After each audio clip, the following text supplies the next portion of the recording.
Kembali bersama Pak Leo di Adem Ayem YouTube channel.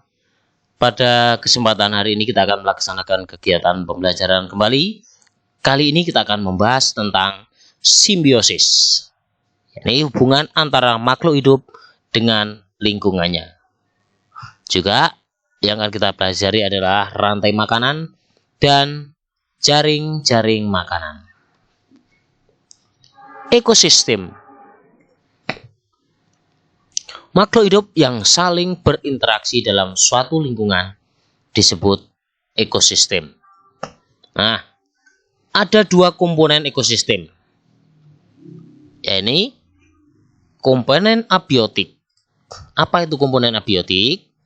Segala benda tak hidup pada satu lingkungan. Contohnya, tanah, udara, air, batu, dan suhu. Kemudian, komponen biotik. Apa itu komponen biotik? Komponen biotik adalah semua makhluk hidup pada suatu lingkungan. Sebagai contoh, manusia, hewan, dan tumbuhan. Nah, mari kita lihat bersama ekosistem.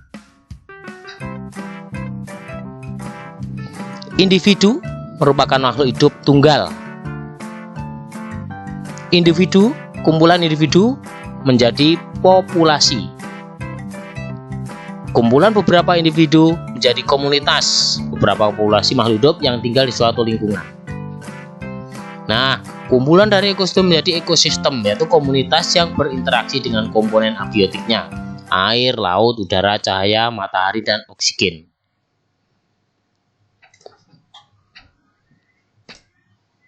Nah, pantai. Pantai merupakan ekosistem alami. Kemudian, sawah merupakan ekosistem buatan. Mengapa? Karena sawah dibuat oleh manusia, sedangkan pantai itu terbentuk dengan sendirinya. Bagaimana interaksi antar makhluk hidup? Kita akan melihat ada beberapa interaksi antara makhluk hidup yang disebut dengan simbiosis. Simbiosis ada 3 macam, yakni simbiosis mutualisme. Apa itu simbiosis mutualisme? Simbiosis mutualisme adalah hubungan antara makhluk hidup yang keduanya saling menguntungkan, atau hubungan yang menguntungkan kedua belah pihak. Sebagai contoh, bunga dengan lebah.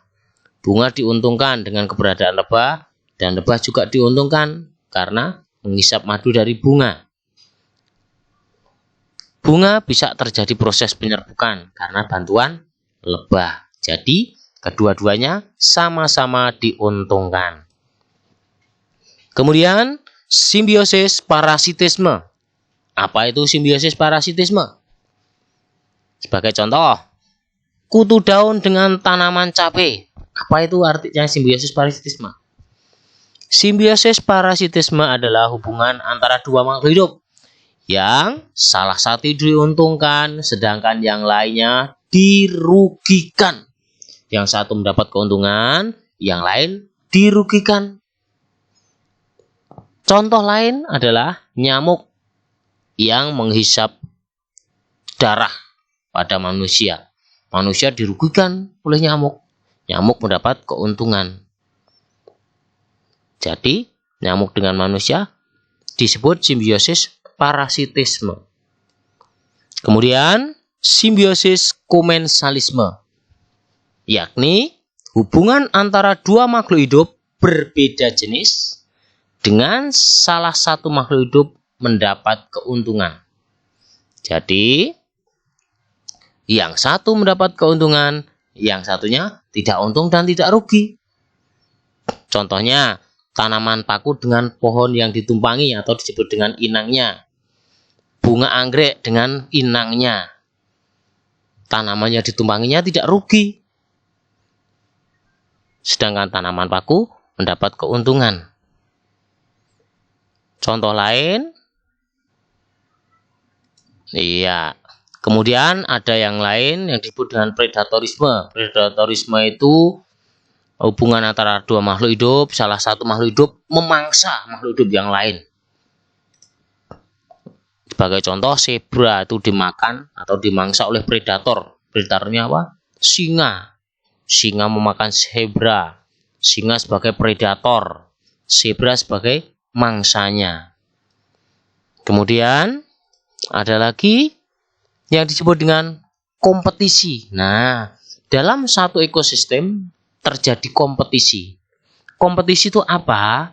Kompetisi yaitu hubungan di antara beberapa populasi yang memiliki kepentingan yang sama. Contohnya, kompetisi zebra dengan antelop dalam membeli rumput. Jadi, zebra dengan antelop itu saling berebut rumput. Mereka berkompetisi. Ya. Nah, kita akan membahas rantai makanan dan jaring-jaring makanan. Apa itu rantai makanan? Rantai makanan adalah interaksi makan dan dimakan antara makhluk hidup. Jaring-jaring makanan adalah hubungan antara rantai makanan yang lebih kompleks. Kedua-duanya sama-sama terdapat produsen dan konsumen.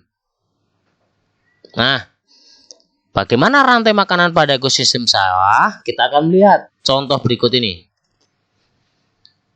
Ada padi, ada belalang, ada katak, dan ada elang. Nah, padi dimakan belalang, belalang dimakan katak, katak dimakan elang. Ini merupakan salah satu proses rantai makanan. Padi merupakan produsen karena dapat membuat makanannya sendiri. Belalang merupakan konsumen tingkat pertama karena kelompok hewan herbivora atau pemakan tumbuhan. Katak merupakan konsumen tingkat 2. Elang merupakan konsumen puncak. Nah, elang mati kemudian menjadi pupuk, kemudian zat-zat sari makanannya bisa terserap oleh padi lagi.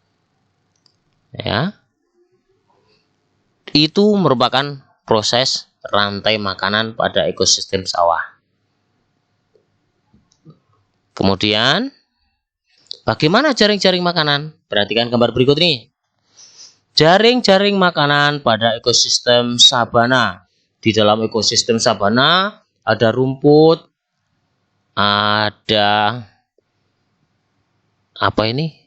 kijang, ada kelinci, ada tikus, ada ular, ada burung hantu, ada burung elang, ada singa. Nah, rumput itu sebagai produsen. Rumput dimakan oleh kijang, kelinci, dan tikus. Nah, kijang, kelinci, dan tikus menjadi konsumen tingkat pertama. Kemudian, singa, burung elang, burung hantu, dan ular merupakan konsumen tingkat kedua. Ular makan tikus. Ular dimakan elang. Kemudian burung hantu makan tikus. Kemudian kelinci dimakan harimau. Kijang juga dimakan harimau atau singa ini. Jadi singa, burung hantu, burung elang, ular itu merupakan konsumen tingkat kedua.